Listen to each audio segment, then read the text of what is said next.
اسرائیل کی انسانیت دشمنی گلوبل اسموتھ فلوٹیلا پر حملہ کر دیا۔ غیر ملکی میڈیا کے مطابق غزہ امداد لے جانے والے فلوٹیلا پر صہیونی نیوی نے دعویٰ بولا۔ کشتیوں پر سوار انسانی حقوق کے کارکنان کو حراست میں لے لیا۔ 40 سے زائد کشتیوں پر مشتمل قافلہ سمندر میں ہائی رسک زون میں موجود۔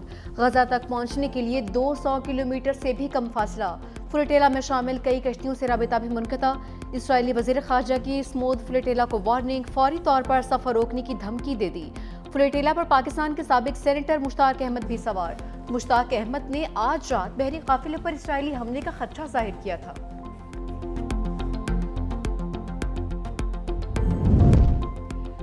ٹرمپ کا امن منصوبہ حماس کا غیر مسلح ہونے کے شق میں ترمیم کا مطالبہ۔ دوحہ میں حماس رہنماؤں کی ترکی، مصر اور قطر سے امن منصوبے پر مشاورت۔ فلسطینی ذرائع کے مطابق حماس رہنما کچھ شقوں میں ترمیم اور اسرائیلی فوج کا مکمل انخلا چاہتے ہیں۔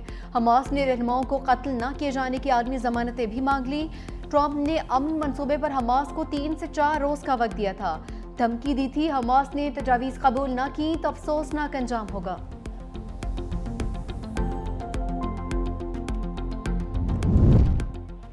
سفاک اسرائیل نے ٹرمپ کے پلان کو چوپٹ کر دیا۔ اسرائیلی ٹینکوں کی غزہ میں پیش قدمی، صہیونی فوج کے فلسطینی مقبوضہ علاقوں پر حملے، غزہ میں النصر اور النصیرات پر بمباری، مزید 65 فلسطینی شہید، شہداء میں 15 امداد کے متلاشی فلسطینی بھی شامل۔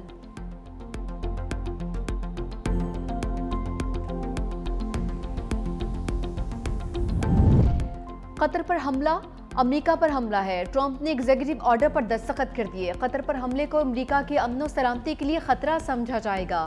امریکہ کو جوابی کارروائی کرنے کا اختیار حاصل ہوگا۔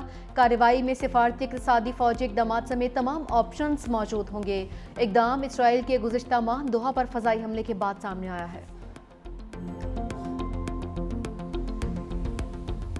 خوشگوار صورتحال جو انسانی جانیں ہیں جن کا ضیاع ہوا، اس پر شدید مجھے افسوس، دکھ ہے، تکلیف ہے۔ اب بھی میں سمجھتا ہوں کہ عوامی ایکشن کمیٹی کے اندر جو ذمہ دار لوگ ہیں، حکومت آپ سے بات کرنے کے لیے بالکل تیار ہے۔ جو آپ کے جائز مطالبات ہیں انہیں پوری فراخ دلی سے باوجلت ممکنہ حل کیا جائے گا۔ تشدد کا راستہ صرف انسانی جانوں کے ضیاع کی طرف جا کے رکے گا۔ وزیر اعظم آزاد کشمیر چودھری انوار الحق کی عوامی ایکشن کمیٹی کو ایک بار پھر مذاکرات کی دعوت۔ کہا کہ پرتشدد واقعات میں 3 پولیس اہلکار شہید، 150 سے زائد زخمی ہوئے ہیں، 8 کی حالت تشویشناک ہے۔ وفاقی وزیر طارق فضل چودھری بولے، عوامی ایکشن کمیٹی کو پرتشدد احتجاج سے کچھ حاصل نہیں ہوگا۔ آئینی ترمیم والے مطالبات پر ڈیڈ لاک آیا۔ 90% مطالبات منظور ہونے کے باوجود احتجاج کی ضرورت نہیں تھی۔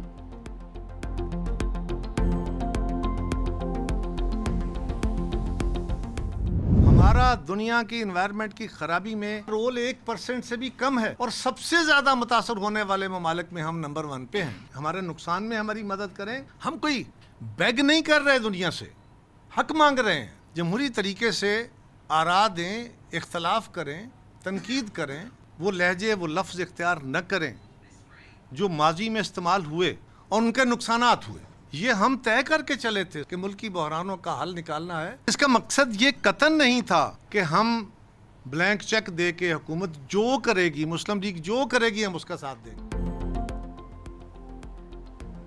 وزیر اعظم آزاد کشمیر چودھری انوار الحق کی عوامی ایکشن کمیٹی کو ایک بار پھر سے مذاکرات کی دعوت۔ کہا پرتشدد واقعات میں 3 پولیس اہلکار شہید ہوئے ہیں۔ یہ بھی کہا کہ اتحادیوں میں مسلسل لفظی جھڑپیں۔ قمر زمان قاہرہ نے وزیر اعلیٰ پنجاب کا لہرہ نامناسب قرار دیا۔ پریس کانفرنس میں کہا کہ سندھ سے بھی ایسا جواب آیا تو کیا ہوگا۔ بلاول بھٹو نے بڑے تحمل سے چیزوں کو آگے لے کر جانے کی کوشش کی۔ بدقسمتی سے حکومت کے ساتھ جو معاہدہ ہوا، اس کی تمام شقوں پر عمل نہیں ہوا۔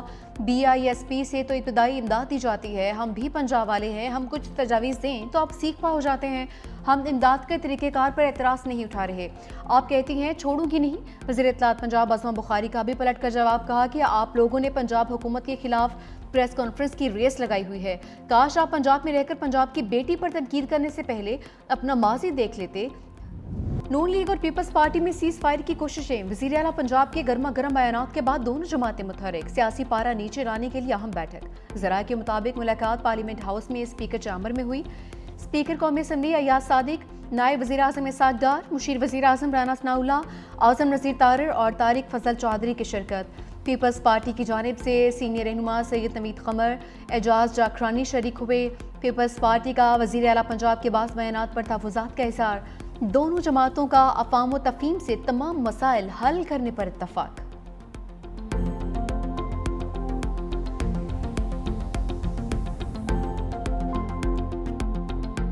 اناؤنسمنٹس کرنا بہت آسان ہے، خالی اعلانات کرنا بہت آسان ہے۔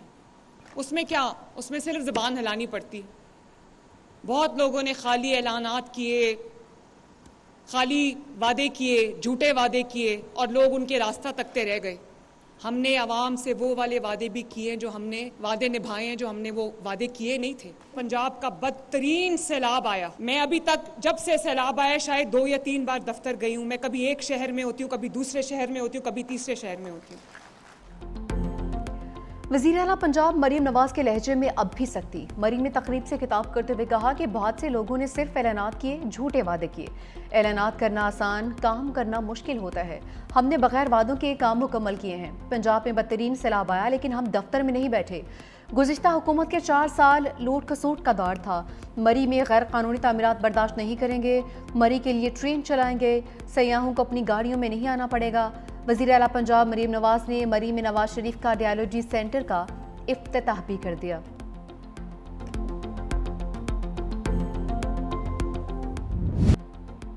محسن نقوی نے بھارتی میڈیا کا پروپیگنڈا باؤنڈری پار پھینک دیا۔ کہا کہ بھارتی کرکٹ بورڈ سے کبھی معافی مانگی نہ ہی مانگوں گا۔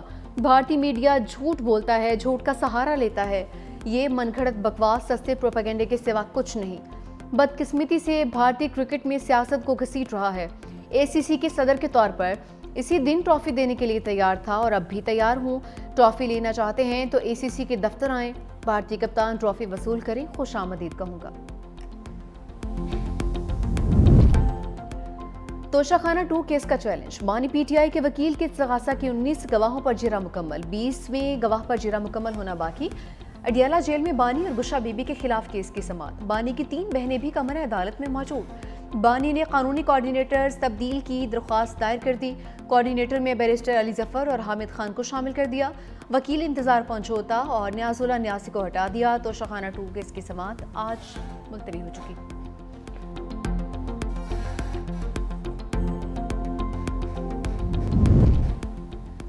بانی پی ٹی آئی نے علیمہ خان اور علی امین گنڈا پور کو بیان بازی سے روک دیا۔ سینیٹر علی ظفر کی توشہ خانہ 2 کیس کے بعد میڈیا سے گفتگو۔ کہا کہ بانی پی ٹی آئی نے دونوں کے بیان بازی پر افسوس کا اظہار کیا۔ پبلک میں اس طرح ایک دوسرے پر الزامات نہیں لگانے چاہیے۔ ہمارے آپس کے اختلافات کا فائدہ مخالفین کو ہو رہا ہے۔ بانی نے وزیر اعلیٰ کے پی کو کل فوری ملاقات کے لیے بلا لیا۔ عمر ایوب کے مقدمات کا فیصلہ ہونا۔ بانی محمود اچکزئی کو اپوزیشن لیڈر نامزد کر چکے ہیں۔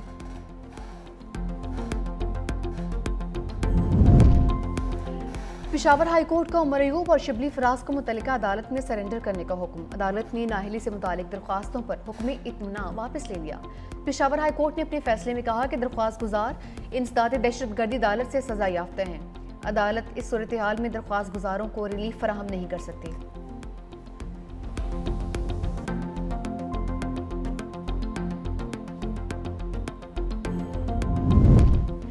خیبر پختونخوا کابینہ میں رد و بدل۔ ارباب عاصم معاون خصوصی برائے ایلیمنٹری اینڈ سیکنڈری ایجوکیشن مقرر، اسرار معاون خصوصی برائے اریگیشن تعینات، صحت کا قلمدان صوبائی وزیر خلیق الرحمان کے حوالے، مشیر وزیر اعلیٰ احتشام کو ایکسائز، فضل شکور کو سیاحت کا منصوبہ مل گیا ہے، مشیر ظاہر چند زیب کو لیبر، پختونیار کو کھیل کی وزارت دے دی گئی، فخر جہان سے کھیل کا قلمدان لے کر پی ایچ ای کی ذمہ داریاں حوالے، حمید الرحمان معاون خصوصی برائے وزیر اعلیٰ مقرر، ڈاکٹر امجد معاون خصوصی سے صوبائی وزیر بنا دیے گئے۔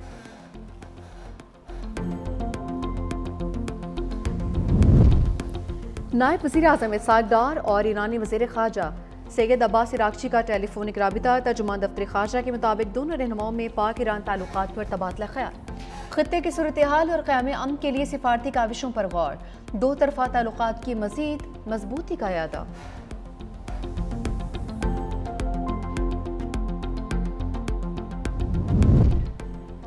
اگلے مالی سال کا بجٹ ایف بی آر نہیں بنائے گا، وزیر خزانہ محمد اورنگزیب کی قائمہ کمیٹی خزانہ کو بریفنگ۔